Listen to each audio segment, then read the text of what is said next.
Hi, everybody. Welcome to HCLA's Reasonable Doubt, along with my host, Justin Harris. Hello. I'm temporary fill-in host. Well, and with Just to say that. our temporary fill-in host, Justin Harris. I am Jay Julio Vela, along with a very, very, very special guest today, Audia Jones, running for the Harris County District Attorney's Office on the Democrat side. How are you today? I'm doing wonderful. How's your day been? It's been great. Busy, eventful. You know, I have seen you, out of all the candidates, I have seen you the most on the social media, on the block walking, on the kind of grassroots. Yes. I've seen that. That must be exhausting. It's exhausting, but I think it'll be worth it. I think it'll be worth it. Having worked in the DA's office, I think we need a change. So. You came in pretty early in the race. I think you were the first person to put in against ADA Aug. Yes. And was that something that... She's not ADA. Pardon me, the DA. I meant like a DA Aug. The DA Kim Aug. Yes. You put in really, really early. Talk to me about the decision to come in early, and was that something that you said, you know what, I'm just going to come in early and do it, or was versus maybe coming in midstream to see who kind of jumps in and how it works out? What was your thought process behind getting right out in front? Yeah, I mean, I think that's a great question. Initially, when I left the office, I was never thinking about running. Like the day I left, I can remember it like it was yesterday. It had just really gotten so bad. I was just like, I can't be a part of this anymore. So I think it was almost maybe about a month or a month and a half later when I decided to run. I think it was during the time with the 100 prosecutor ask for $20 million, because it was not too long after that. It might have been a day or two after that. But, you know, when I did make up my mind to say, hey, this is what I'm going to do, I'm going to run for district attorney, obviously I'm running against somebody who is an incumbent, who has a name, whose family has political ties. I think what we've seen is a new wave of individuals who feel like if someone isn't doing the job correctly, you can take a chance and run for yourself, but you know, it's important to remember she's going to have that special interest money. She's going to have that backing money. So it's going to be people versus money, and how better to get our message across as far as what we're trying to change than to get out early. That's one of the things that everyone's talking about is how does anyone expect to go up against the pockets, the big war chest that Kim Aug has? Yeah. What makes you think you can beat that? Yeah, so you know, I think it's important for people to remember money is not votes, right? I think that's the bottom line. Money does not equal votes. I think money equals money. You get your name out, but she's done that a lot on her own with a lot of the negative publicity that she's received, a lot of the things negatively that have gone on within the office since she's gotten in there. But again, it's the people who decide in Harris County, and it's the people who are going to vote. And across the country, not even just here in Harris County, we've seen people who don't have the money, right? We know people that have literally been waitresses and are now congressional representatives, you know, so it's about the people, and if the people are behind the message and the people approve it, and that's what I'm fighting for, the everyday people that are being hurt by our criminal justice system. Well, may I ask a question? So it sounds like you... I remember the day after you left the office. Oh, okay. Like it was yesterday, because it was, wait, Audia's gone? What? I know. So, like they lost a good warrior there. Yeah. But it sounds like part of why you left is why you ran, or why you're running. Is that right? If I understand you correctly. You said, I thought you said, I'm not cross-examining you. No, you're fine. But I took that lawyer hat off. I have seen Justin cross-examine people. You said I didn't like what was going on in the office or something, and I had to leave that or something. Yeah. You want me to explain that? Yeah. Okay, yeah. So it was a combination of both, right? I think since we're on a show that's with majority attorneys, and I'm sure a lot of our attorney friends are watching, you know, there was a lot of stuff internally that was going wrong, that had gone wrong since she had gotten in there. You know, when we talk about leadership, I think it's important for a lot of people that either know or don't know the district attorney's role is an executive leadership role. You know, we have so many people that are like murder trials. Have you tried a million, you know, but it's really an executive leadership role. You know, is the morale up? Is it, the body follows where the head goes. And if the head's going somewhere wrong, the body's going to follow it as well. So it was something even coming in, when our current DA got in the seat, before she got in there, she fired 40 people. Right, and not just any 40 people. We had 40 of the most senior level people in the district attorney's office, and I believe it was a combined 685 years of experience that they had literally just gotten rid of. Number one, without even seeing if they were willing to assimilate to the new program that was coming in. Number two, without doing any type of evaluation as far as how their past performance was.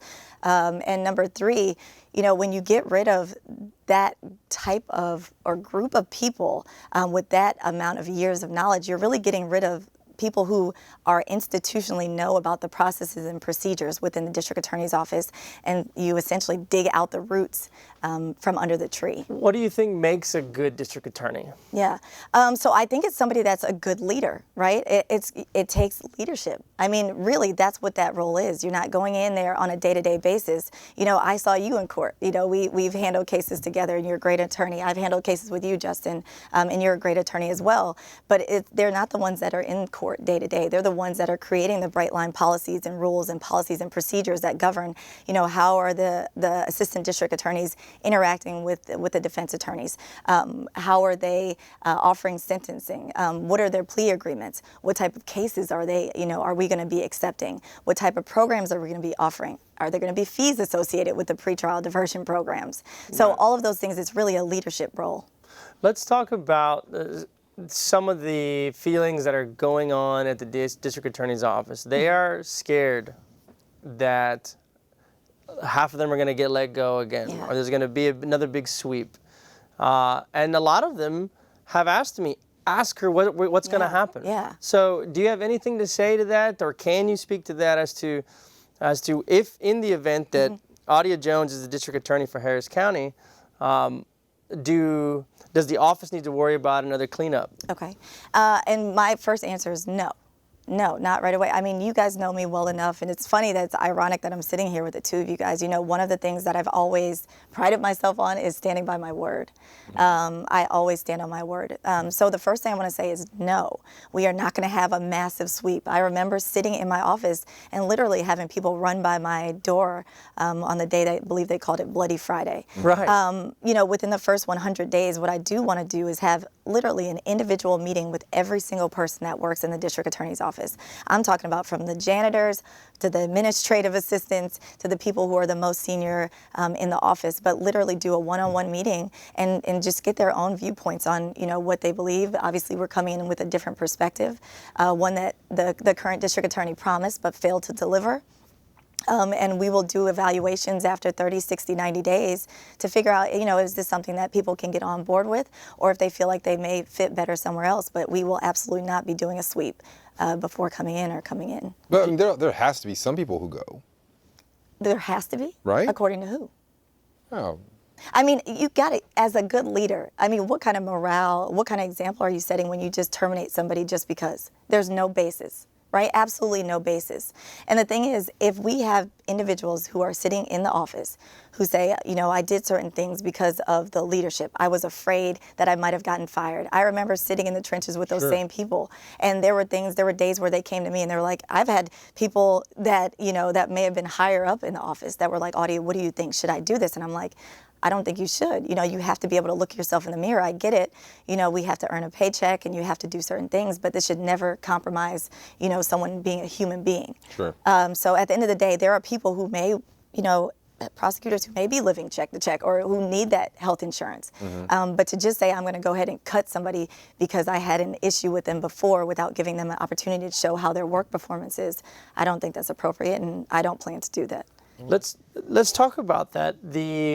Do you see an internal culture shift that you're trying to create, or you're trying to develop? Absolutely. Talk to us about that Absolutely. and the changes that you see. Yeah, I mean, we have it. Well, look, go I'm ahead. sorry. Yeah, go ahead. When did you start working in the district attorney's office under DA Ogg, or who did you start under? Yeah, I came in under Devin Anderson. As you answered JV's question, can you maybe fold in kind of some differences that you saw between the offices and then your vision If that works. Yeah, Answer it no, however. I mean, I think that works. I think that's a good question. I mean, I came in under DA Anderson, and of course, I was there when she lost her seat to the current district attorney. So previous to the current district attorney, you know, when I came in, it was I will say it honestly ran like a well-oiled machine. I wasn't really, you know, familiar with the politics behind it or the numbers, as far as, you know, and we can talk about that, just the number of people that we have sitting in the Harris County Jail every day and how much the district attorney actually affects that. So I was really new to the whole scene, and it did run well, you know, but, you know, we always had a culture of cliques. We had a lot of cliques. You know, that was one big thing. We had a lot of cliques. There were certain things that I saw where we had, you know, we would have prosecutors and defense attorney interactions that I didn't always agree with, and I would always just take a mental note and say, hey, I would never, how do I want, you know, people to view me? What do I want my reputation to be? Do I want to use underhanded techniques? You know, those are things I saw in both administrations, you know, and not saying that it's an easy job to be a district attorney, because you can't control every single thing. We have, you know, 300 something prosecutors, you know, their behavior every day, but there are certain things we condone that we don't condone. There were certain policies that I didn't agree with under District Attorney Anderson. But again, as far as the way it was run, it ran well. We had, you know, we had a level of, I'm trying to find the word. We had a level of, what's the word? The way the higher ups carried themselves, you know, is very respectful. And we had a lot of respect for them, even to this day, a lot of respect for the higher ups under that administration. And then we'll say fast forward to the new administration, right? And I was very excited as far as the new changes that the current district attorney said she was going to bring regarding the people that we were prosecuting on a day-to-day basis. So I was excited about that. But what I quickly realized is we had absolutely zero leadership. We had nobody to follow. We had individuals that had been let go that, again, those 40 people, I mean, morale was crushed before, you know, she even took office. And then following that, it was, you know, we're not going to keep reports anymore. And then it followed by, you know, we had one of the upper level management people was accused of sexual harassment. Sure. In a division that I was actually in and pregnant in at the time, and someone had let me know that some disturbing information about information they were sharing about my pregnancy.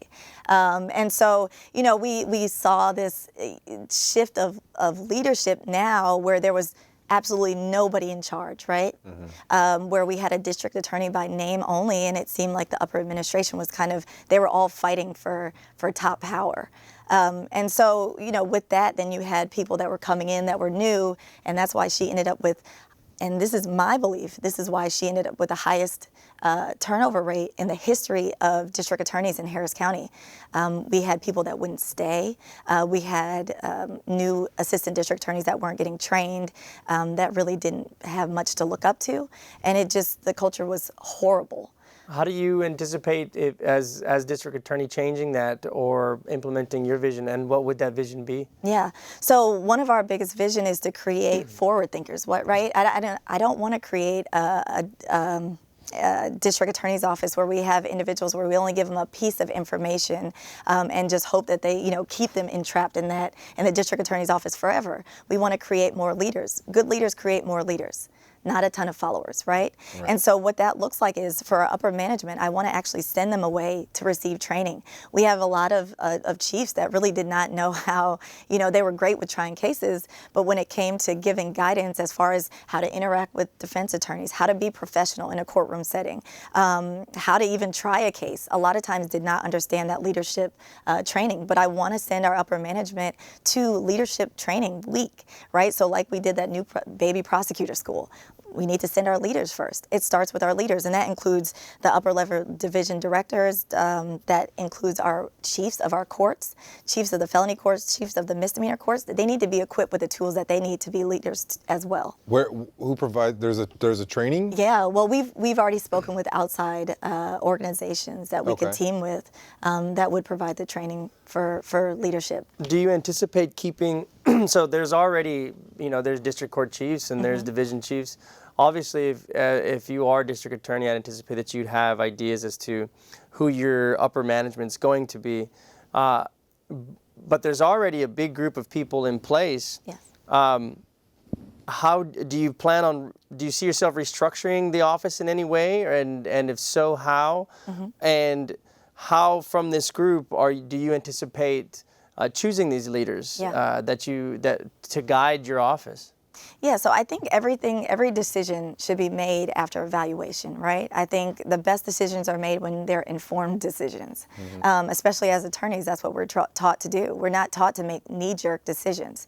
So again, our biggest play will be to keep everything in order. Like I said, within the first 100 days, I will be meeting with every single person that works in the Harris County District Attorney's Office, whether you do the least and you handle legal issues or you don't, to the people who are at the top. So, what we do is you do an evaluation. Again, a 30, 60, 90-day period when we're saying, okay, this is what we're looking for in good leaders. Is this person exemplifying it?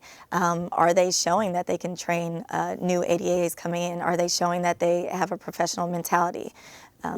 When Kim Ogg came in, she took her upper brass. A lot of them came from outside of the office, right? And so they came in, and they're defense attorneys, or they're not part of the group, and they're coming in and they're giving orders top down. Do you anticipate looking for leaders within your group, or do you have an idea of doing what District Attorney Ogg did, is bringing in people from outside? What's your plan? What's your thought? You're just asking like the same question 3 different ways. Is your resume in your pocket? Like, you can just give it to her now. If Well, you want to. Like, so I don't know what the angle is here. Justin hasn't changed at all. So in married the or not, has not that changed. I'm looking Right. to be Right. no, I'm No. serious. Do you plan on pulling using the pool that you have now, or are you bringing some people, or do you have thoughts on bringing some outsiders, or is it a combination of both? Yeah, to be honest, I think that's a great question. I know we have some great people. We have some wonderful people that are in the office, and we also have wonderful talent that's outside of the office. So it will be a combination of both. I think it's important to look first internally. That's on my own personal preference, just to see, do we have people that exemplify what we're looking for? When you're right. When the current district attorney came in, she brought in a ton of outsiders. She completely changed up the policies, the procedures. Like literally, if you could do a 180, that was the biggest 180 I had seen that completely disrupted the way the whole district attorney's office flowed. And when you don't have a cohesive structure internally, it's gonna flow externally.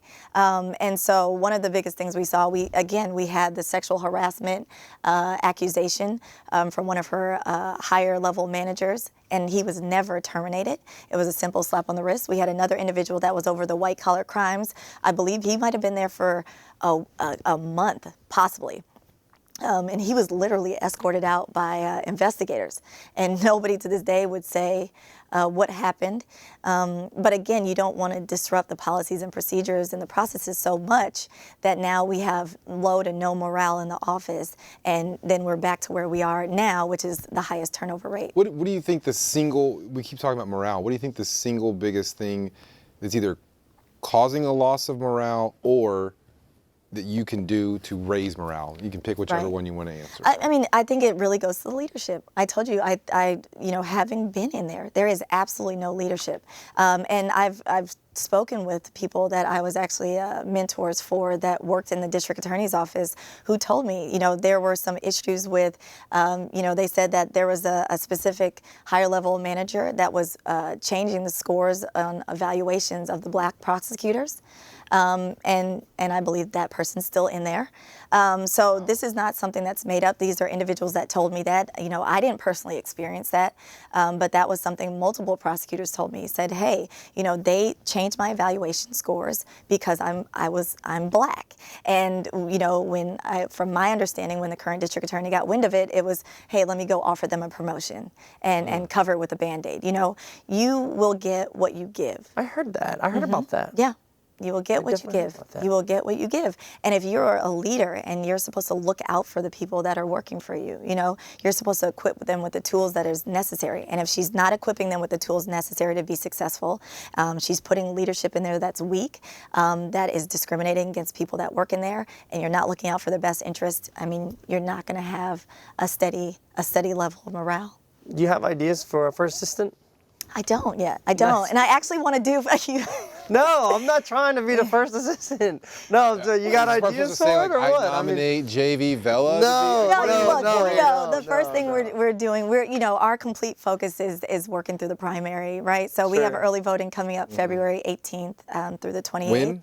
February 18th through the 28th is early voting. All right. So it's very soon. I believe the early ballots go out or mailed out January 18th.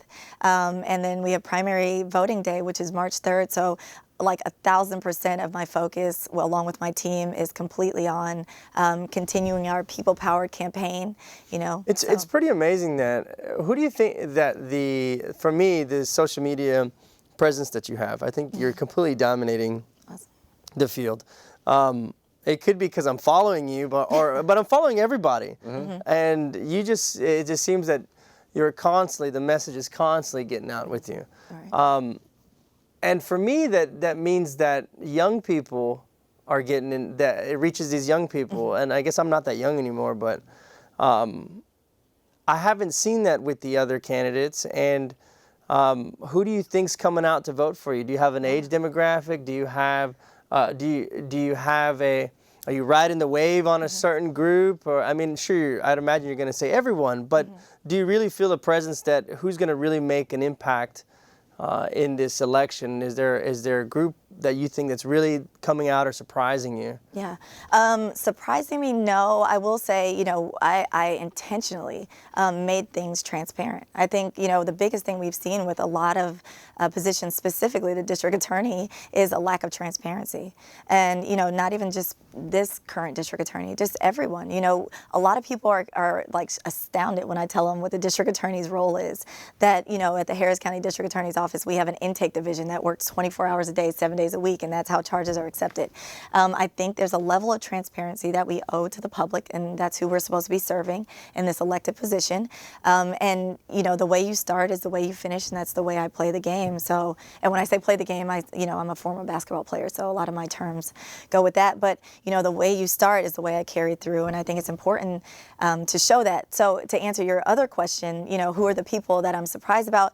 I will say it's the people who have been affected by the system, our everyday working class people who would never have an inside look at the district attorney's office or the district attorney's role, or even me as a candidate for district. I have people that are like, "Oh my God, is it you?" And I'm like, "Yeah, we're regular people. We all put our pants on one leg at a time. We all bleed red if someone cuts us." And I think that's the thing we've had for so long with the district attorney. It's been so far out of touch. And it's really a role where we're dealing so much with the community. We have like the 9-to-5 working people. The moms are like, "Audia, thank you so much for what you're doing." People This is when you're knocking on their doors. This is when I'm knocking on their doors, and they're like, "Oh, where's, oh, that's good. Tell her I'll vote, I'll vote for her." And I'm like, "Oh, it's me." And they're like, you're at my door. They're like, "Can we take a picture?" And I'm like, "But this is what it is, right? Public official. You're a public servant." And so, the problem is for so long we haven't been serving the public. We expect the public to serve us. And I think it's time for a change. And that's the only way you're going to have a change is by doing things different from the very beginning. Do you go to court? Do I go to court? No. As a district attorney? No. I mean, here in Harris County? No, not at all. I think, we have the third largest county in the United States. Again, the district attorney's role in this large of a county, we don't handle things in court. We don't go to court.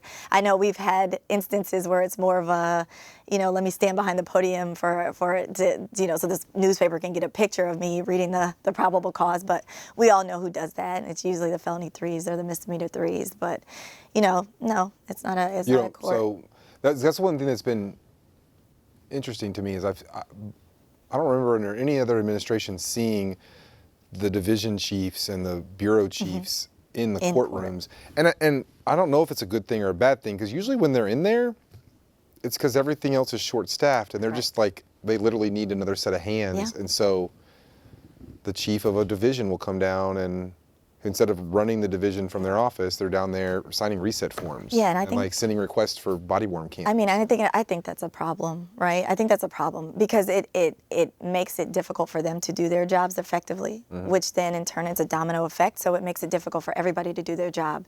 I think we have a set guideline of roles and responsibilities, and we allow them to do their job effectively. Again, it goes back to being a good leader and understanding, hey, we have to do something to stop this turnover rate. We have to do something to stop this bleeding, and nothing's been done. So now that's why you have, in exchange, division chiefs coming down, and instead of spending time focusing on what they're supposed to focus on, they're doing the work of a misdemeanor 2 or a felony 2. So, Do you think the district attorney's office needs more prosecutors?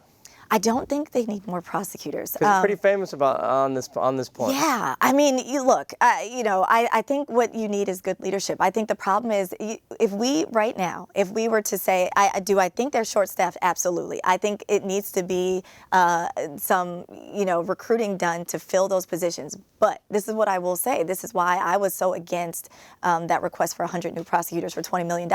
It's like putting water into a balloon that has a hole in it. Mm-hmm. That's exactly what you're doing. Yeah. So, we're always going to be able to get people in. The problem is, can we keep them? Right. Well, we can't keep them because the culture is horrible. The leadership is terrible. There is absolutely no guidance, especially from the top person in the office.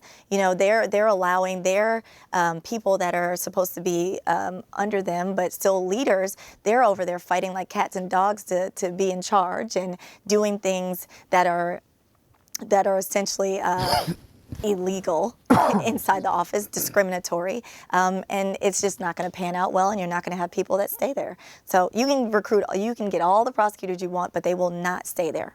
So so if you don't want more prosecutors, you want to fill the vacant seats. Correct. They are spread thin. Those are my words, not yours. Mm-hmm. You think filling the vacant seats will solve the problem, or do you think that is there something that can be done in intake? That's where I'm just going to go. Okay, we can go to intake. I know where you're going. I know where you're going. And so let me answer your first question first. Do I think we need more prosecutors at the state of under this administration? No. I see what you're saying. That's what I'm going to say. Under this administration, absolutely not. They've already shown that, again, as a district attorney, she has the highest turnover in the history of Harris County district attorneys, in the history. It is something where the problem is going to have to be fixed on a dual level when we have new leadership that comes in. So when we come in, we have to change the culture, change the leadership, make sure that we're getting people in there that are being good leaders, and you lead by example. You don't lead by degrading people. You don't lead by discriminating against people. So we're going to have to change the leadership. And then that's when you can go ahead and say, okay, well, we've created a solution for the hole in the balloon. Now it's time to fill it with water and maintain it from there. Okay. What's the biggest thing you do to stop a leak? I'm right here. Okay. There she is. I'm running. But what are you going to do? What's the first thing you do when you go into? I know what you're going to do over the first 100 days. You're going to talk to everybody. But what's the first thing you do? What do you change on day one? Well, and allow me to just dovetail with that. Is along that same, what do you feel is the greatest challenge of yours coming in? Yeah. What do I think is the greatest challenge? I think the greatest challenge is this shift in criminal justice reform that I'm talking about, right? I think it's not even going to be so much an internal issue. I think the issue is going to be the external. We're so used to the law and order way that we run things, right? We have people that are in jail disproportionately. I know both of you guys have handled misdemeanor cases. You've seen our holding cells. You've seen the Harris County Jail that disproportionately is filled with African Americans and Latinos, is disproportionately filled with individuals who are in there for nonviolent offenses. And it really goes back to my platform. I think it's going to be the outside pressures that are like, how are we going to let all the criminals out? And what they don't understand, these are individuals who haven't been charged yet.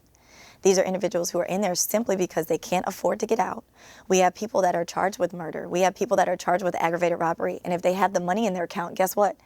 They've gotten out. Mm-hmm. They get out simply because they have the money in their account. So when you have a situation where you have individuals with this nonviolent offenses and they're getting stuck in jail, when they come out, what do you think eventually they're going to do? They're going to be destabilized. They're going to be off their feet, and eventually they may escalate to some even violent offenses to feed their family. I mean, I think all three of us sitting at the table have families. And if you start out with something nonviolent, but now you have a criminal record, you can't get educational assistance. You can't get an apartment. You can't get a house. You're turned down from jobs. I mean, everybody has to survive. So, what's your solution to that then? One of our biggest solution is to look at decline to prosecute list, looking at What does that mean? Decline to prosecute list. It means exactly what I said. We will decline to prosecute certain offenses. So one of the biggest things I came out with was possession of marijuana. Before the current district attorney stated that she was no longer prosecuting possession of marijuana under 4 ounces, that was one of the biggest things I had said on social media. I'm like, hey, we need to stop prosecuting possession of marijuana. And I gave specific reasons why. Number one, we have a 40% solve rate when it comes to murders in Harris County.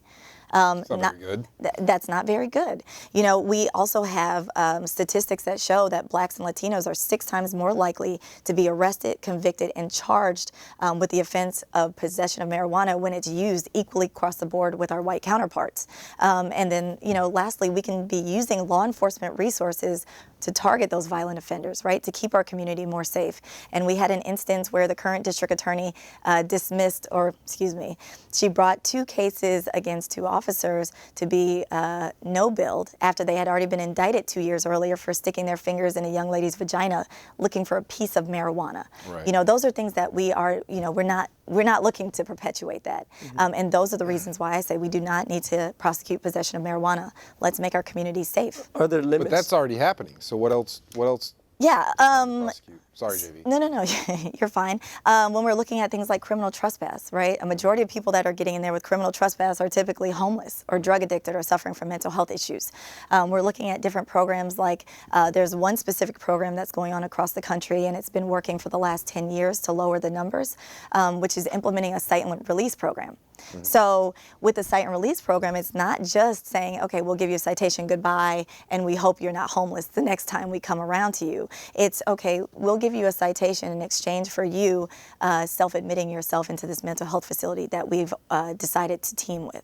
Or this is in exchange for you not going or being incarcerated today, you can self-admit yourself into this drug rehabilitation program. How do you make that work? Where's the money coming from? Where's the funding for that? Yeah, that's a good question. So again, we pay in taxpayer dollars, we pay $130 million a year running the Harris County Jail, which is the largest mental health facility in the state of Texas.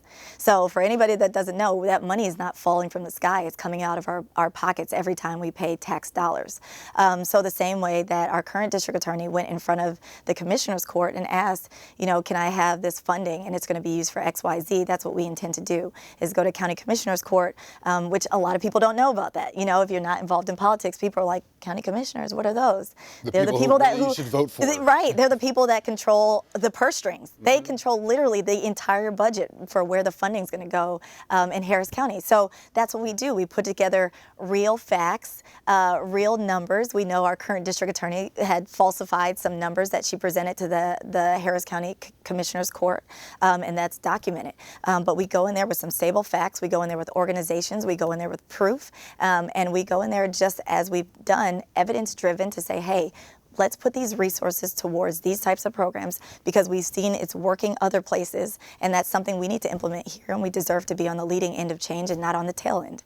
Another nonviolent offense that you've been in the news about is prostitution. Yes. Now, there's a lot of rumors swirling around about what the limits are to that and what you really mean by that. Yeah. So how about you set the record straight? Are sex cases, not prostitution type cases, will you be prosecuting them? Will there be limits to the prosecution? Does it apply equally to Johns and not? Talk to us a little bit about that. Yeah, so you're talking about how I said I was going to decriminalize sex work or not prosecute sex work, and what the literal charge is called prostitution, right? So you know, in coming to that decision, again, everything as a leader and what, you know, I practice with, that's what I intend to carry over into the office. Everything needs to be evidence and data driven. Right? And keeping in mind what's our number one goal as district attorney is to make sure the community is safe, is to make sure when Justin's daughter goes outside with his wife that she's safe and that he doesn't have to worry about her when he's doing the show. Same thing with you. I want to be safe. Yeah, you want to be safe. Of course you want to be safe. But remember, that's always our number one goal. So with that in mind and looking at the numbers, Houston, Texas is the number one city in the United States for human trafficking. And if I have former colleagues out there watching, you'll recall there was a day that we had 2 administrative assistants, I believe, that went out for lunch and were almost snatched off the sidewalk in broad daylight. And we believed it had to have been tied to human trafficking. They sent out an email to office-wide and told us to go out in pairs and to beware of certain vehicles. We've had incidents on the news lately where they're saying don't park near padded vehicles or padded vans. And when you have things like that, and then when you have cases that come up where we have people that either voluntarily they've chosen to be sex workers, because we know the United States, you know, the economy is not that easy. If you don't have an education, if you don't come from a background where you have opportunity, there are some people that believe, hey, this is my only way of making money. And when they're going forward to do that, and we have people that may be raping them, committing sexual violent offenses against them, and now we've marginalized them so much that they're, you know, we're criminalizing the victim and saying, okay, individuals who are doing this to them, you don't have to worry about that, because if they come in and report it, we're going to charge them with prostitution. Right. You know, and so it's weighing, you know, what's the cost loss benefit, and really when we're saying what costs more, is it victimizing who could possibly be a victim? Because we know most people that may be on the streets as sex workers, or even, you know, they're termed as prostitutes, but most people that may be seen, if an officer comes up to them, even if they have a pimp that's somewhere watching them, I mean, what's the likelihood of them saying, oh yeah, there's my pimp right there in the car? Zero.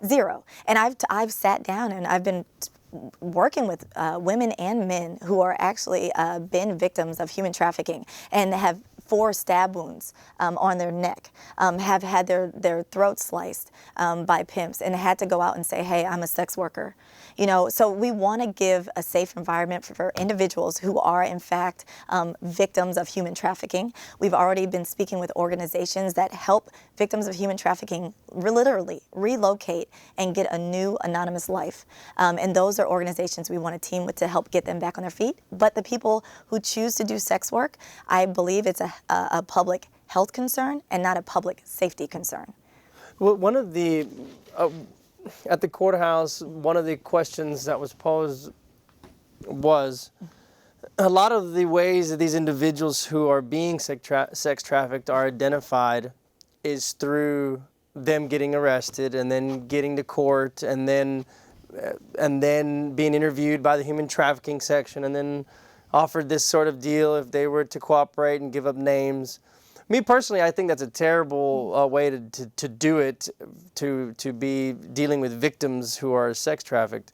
However, when they brought that point up to me, I said, oh, that kind of makes a little bit of sense in the sense of if we're trying to relocate these individuals or help victims, identifying them is the first kind of stop. And whether or not, let me ask you this, do you think, I guess you've already answered it, that is the district attorney's job really to treat this as a public safety concern, or is it really something else, a public health issue? Yeah. That was an issue of, and what do you say to that then? How are we supposed to identify individuals that are being sex trafficked, and is it even really the district attorney's job to be doing that? Yeah, I want to say anything that deals with public safety is absolutely the district attorney's responsibility, right? When it's keeping the public safe. When we're the #1 city in the United States, in the whole United States of America, and we're the #1 hub for human trafficking, it's a problem. This is what I will say to that, what you just stated. Well, why don't we just continue to arrest these individuals, put them in jail, we'll incarcerate them, we'll give them an opportunity. Well, insanity is doing the same thing over and over again and expecting a different result. There was an article that was done by The Appeal, I believe the reporter's name was Kyra, where she got my take on why I was going to no longer prosecute sex work, and then she contacted the district attorney's office. You can look at the article where they specifically said from the district attorney's office, arresting and charging these individuals who are out there with sex work has done absolutely nothing, has not helped at all. And that's information that came straight out of the district attorney's office. So we can't stand by as outsiders and say, well, why don't we continue doing the same thing when our own district attorney's administration has admitted, you know, us prosecuting them literally has done nothing to help. It's done nothing. So that's what I'll say with that. Does it apply to Johns as well, or is it just sex cases and sex workers? I mean, there's a John and then there's a sex worker. And I guess I don't want to be. I mean, it Yeah. could be. Jane in a It, second. yeah, it could be. It could be vice Jane. versa. It could yeah, be. I mean, look, yes, it includes the Johns until there is some type of violent offense. Sure. Until there is some type of violent offense or sexual offense. Again, Kids or kids, absolutely, absolutely. But it provides that safe space, that opportunity for them to come in, and we do intend to have organizations that will be outreach in the programs. I mean, we know the areas. I'm sure if I asked you right now, what areas could you drive to, and you see individuals that are out there walking on the street that we know are probably sex workers that may not be out there of their own regard. I bet you could tell me the street. I know you can. Justin. I know Justin can tell us the street. Just tell me police I'm That's where it is. not at It's all. not Bissonnette. Not at all. There we go. There we go. And I'm not at all, Justin. I like to give them a hard time. But no, you Justin know kind of what looks I like mean. that. I mean, the point is, we've been doing this for how many decades, and what has changed? What has changed? What has changed? We still know, we all three of us, very honest, and anybody out there watching, if you're in Houston or you're in Harris County and you're going to say, I don't know the Bissonnettes, I don't know those streets, I mean, we're not being honest with yourself. So again, insanity is doing the same thing over and over again and expecting different results. But what we do intend to do is, even though we're saying, hey, we're going to decline to prosecute certain offenses, we do intend to include a hyperlink on our district attorney's website where we will be tracking the charges, the arrests, the type of cases. We want to track by ethnicity. We want to track by race. We want to track by age and socioeconomic status and sexual orientation, and just say, okay, like I said from the very beginning, we want to be evidence-driven. In a year, if we find that there's been absolutely no change, then okay, we need to try something different. But if we go in a year and we have the data and the statistics to show, oh wow, our numbers have gone down, our numbers have actually gone up on arresting and convicting traffickers, our numbers have gone up on the people that we're arresting and convicting for these sexual violent offenses or these offenses against children, well, now we know something's right's been done, right? I think that's a good idea. Focus on the traffickers and focus on the things that really need to be, rather than wasting resources in other places. Right. So on misdemeanor side. But on that though, because one thing that I've seen, I've got a lot of clients I'm representing who are charged with prostitution right now, and the reason I have a lot is because I can't move the cases because the assistant district attorneys in the human trafficking division, every time I see them, they're like, so does she want to sit down with our investigator and like give a statement? And I'm like, I don't know what y'all are saying even happened in the case. Right. This case is 9 months old. Right. The offense report is the only thing I have, and at the end of it, the officer writes, I uploaded the audio recording to the database.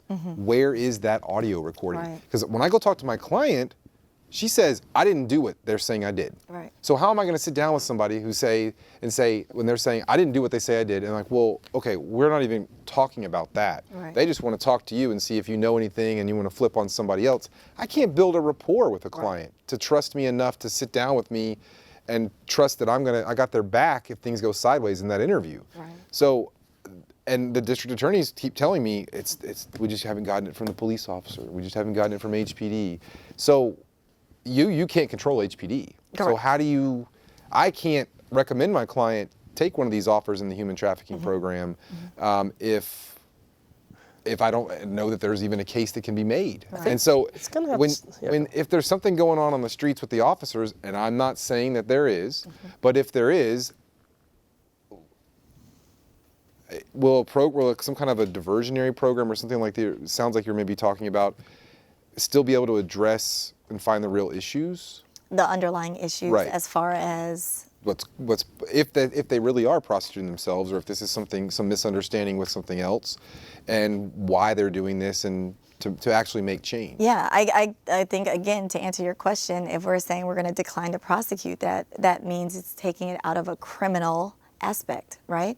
And so we would be teaming with these outreach programs for individuals who are actually trained to deal with individuals who are maybe victims of human trafficking or are out there because they choose to be out there. I know there was one individual in particular who was a victim of human trafficking, and she said, look, Audia, she said, nobody, and this is her perspective where I heard the other end too, and she said, hey, nobody chooses to go out there and do sex work. There is some kind of form of pimp or somebody that's out there that's violently coercing them to do that. But that was her experience. Whereas on the far end, I've had somebody else say, hey, no, I went out there and I chose to do that. That was the line of work I decided to do, you know, and that was the way I made my living, and I used my money and I invested it in some way, and I eventually got out of it. So I think we need to have individuals who are trained in that field. And you know, unfortunately, police officers, just like they're not trained to deal with mental health issues, just like the Harris County Jail is not a facility that's trained to deal with drug addiction or trained to deal with mental health issues, they are not the group of individuals who are trained to deal with people who may be victims of human trafficking. That's going to take community organizations that we've already started talking to, and to really get to the root cause. And I don't think continuing to victimize the victim. I mean, your own clients that are coming there for 9 months at a time. I think what people don't realize, when you're coming in there every single month, literally you get there at what, 8 a.m., they have to be there at 8 a.m. You want to make sure your bond doesn't get forfeited. Hopefully you have a good attorney that shows up on time. If not, I've seen people linger in court till 3 or 4. You've missed a whole day of work, you know, which is the same reason that a lot of these people are in these situations in the first place, is lack of money, right? And I think it's difficult for people who may come from a certain background to understand that. Well, when you miss an 8-hour shift because you're sitting in court for a charge for something you haven't been convicted of, and then you have on the other end someone's like, well, no, I got to wait and see. You know, this is, people are losing money, they're losing their livelihood, and you're really setting them back further than they were when they came in. So again, to answer your question, no, I don't know diversionary program. We will use counselors who are trained in that specific area. We will use facilities and programs to offer them the solution to getting themselves back on their feet if they so choose to, or if they are a victim. We will give them those solutions or give them access to those resources, but we won't be criminalizing it. So it seems like you're, okay, not prosecuting marijuanas. I'd imagine that if somebody rolls through with like 100 pounds of marijuana. Well, that's not possession. Oh, So- okay, you're talking about I- possession, yeah, okay. I think, yes. Personal yes. use. Personal use, 100 pounds. I'm kidding, I'm kidding. Okay, so I guess in misdemeanors, you're gonna be left with DWIs, BMVs, assaults, assault family members, and some thefts. Do you see yourself implementing any programs through there? And if so, what? So for example, we have DWI diversion program, retail theft program. Do you plan on continuing those types of things? And if so, or changing them, if so, what would they be? And you brought up a very good point. The cleaning, like the cleaning green that we have here and these kind of things, right, they just seem more I think that's horrible. It is horrible. I think that's horrible. I mean, I think if anybody knows anything about slavery and where it began, and then you transcend to the convict leasing system, that's literally what we have with the cleaning green. It's disgusting. Wait. Actually, you have to pay $240. Yeah, to be part of the to be able cleaning. to go there we do go. 6 hours of volunteer work. 6 hours of volunteer work in the areas of the community that haven't been historically destroyed by our criminal justice system. Right, the right, bayou. right. You're going to the areas that are typically the areas that can afford it. You know, the people that are living there, and you know, and that's not a knock. That's honest. You know, that's what it is. So, you know, we don't. If you're going to say you're going to decriminalize something, right, which is what our current district attorney said, I'm going to decriminalize possession of marijuana. That's not decriminalizing. That's holding something over someone's head and saying, hey, if you go work, I thought it was working for free. Yeah, that's something new. I didn't know it was $240 to enter that program.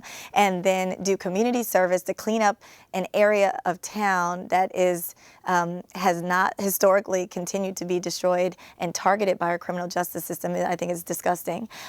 What we do intend to do, to answer your question, yes, I think a lot of those programs are great and they were implemented way before the current district attorney. But what I will change for sure is having a no-fee diversion program. I think we have so many diversion programs now that have fees associated, and I know for a fact your clients cannot afford to get in there. We had a theft by check program that when I initially started. My favorite. Okay, there you go. We had a theft by check program, and anybody that's watching, if you are a practicing attorney in the criminal courts, you know, or just a regular human being, if you are writing a check that's bad, that means you're essentially writing a check that bounces, right? Because you have, what, $0 in your account, or you don't have enough to cover, you know, what you're trying to pay for, and then you're then charged, right? Because you committed a crime. you're charged, you go to court, and they were like, oh, okay, no problem, but to enter this program, it's going to be another $200, $150, $240, whatever the cost is. I was told there was a cost There to is. even get into the program. Yeah, and then there's costs when you're in the program. There's a cost when and you still have to pay back the money that you couldn't afford because your check bounced in the first place. Right. And what's the biggest check y'all have ever seen in a theft by check case? Oh, God. Like $350, something at Fiesta or Kroger. And most of them are, where are they all written? At the grocery store. At the grocery store. And these are people that are trying to eat, trying to survive. That doesn't make it right. Sure, but what it says is that I don't have any money. I don't have the money.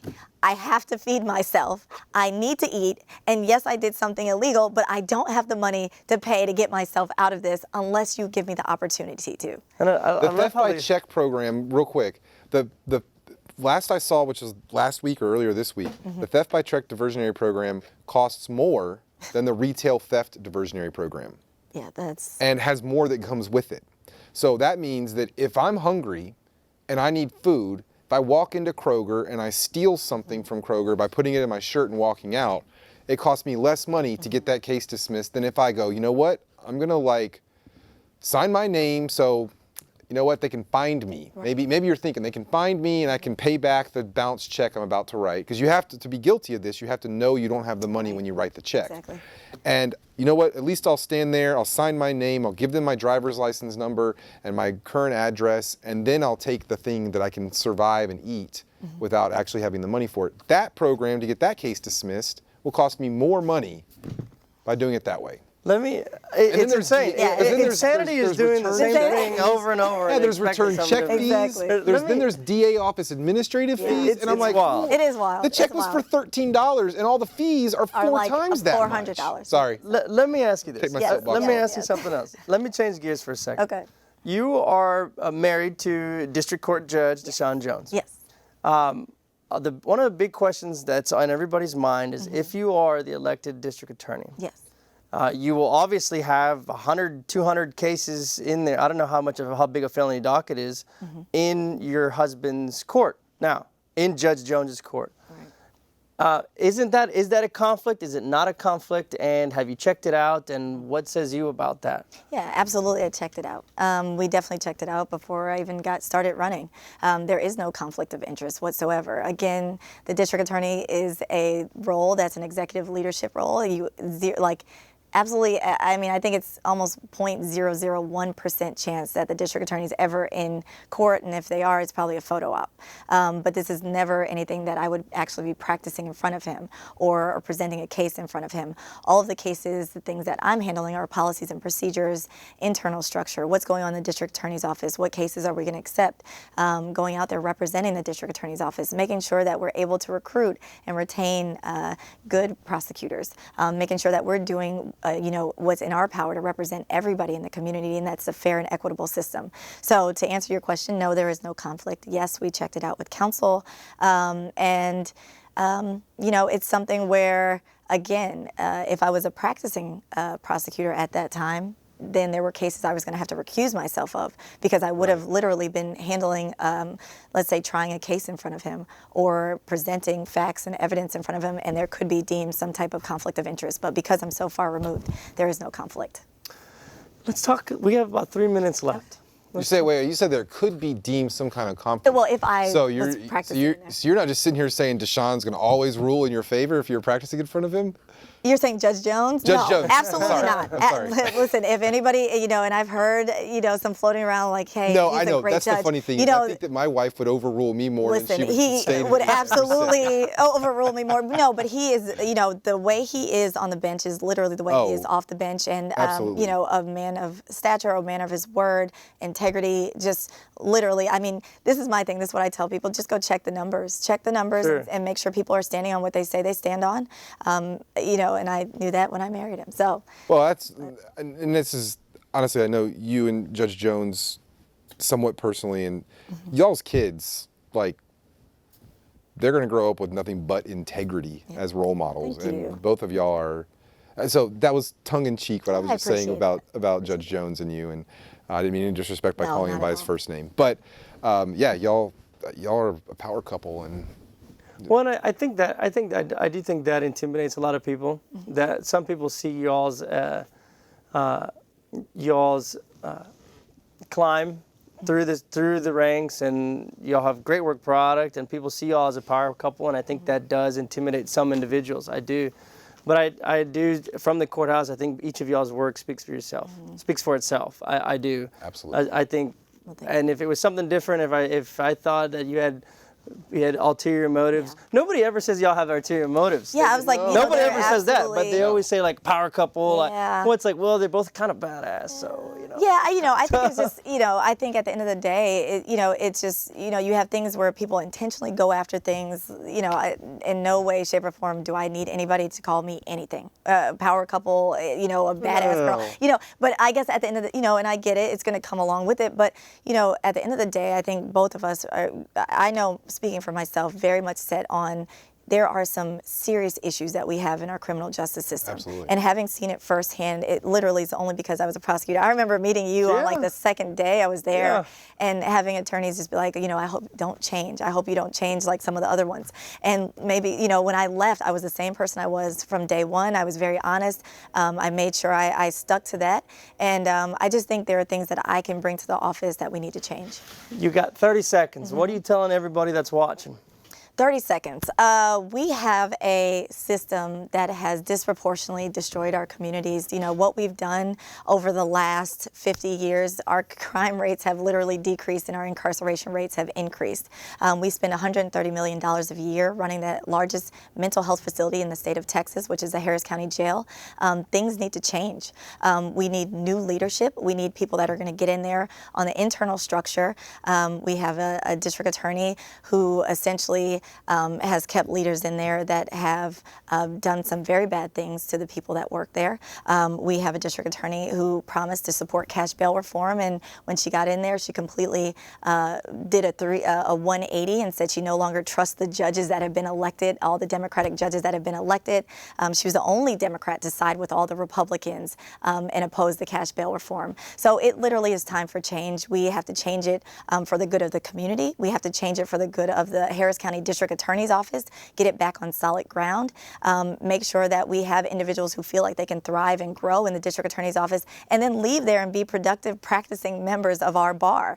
Go out there and be a defense attorney and handle your own business and know that you can look people in the eye when you're in the office and when you're out of the office, when you have a badge and when you don't. We know there's a lot of people who get the badge and they'll say one thing and act one way, and then you see them out in public and they're like a completely different person. Be the same person at all times. We want to foster that type of growth. We want to foster that type of behavior. And again, you can find us on social media, on Instagram, Facebook, and Twitter at Audia 4DA. That's AUDIA.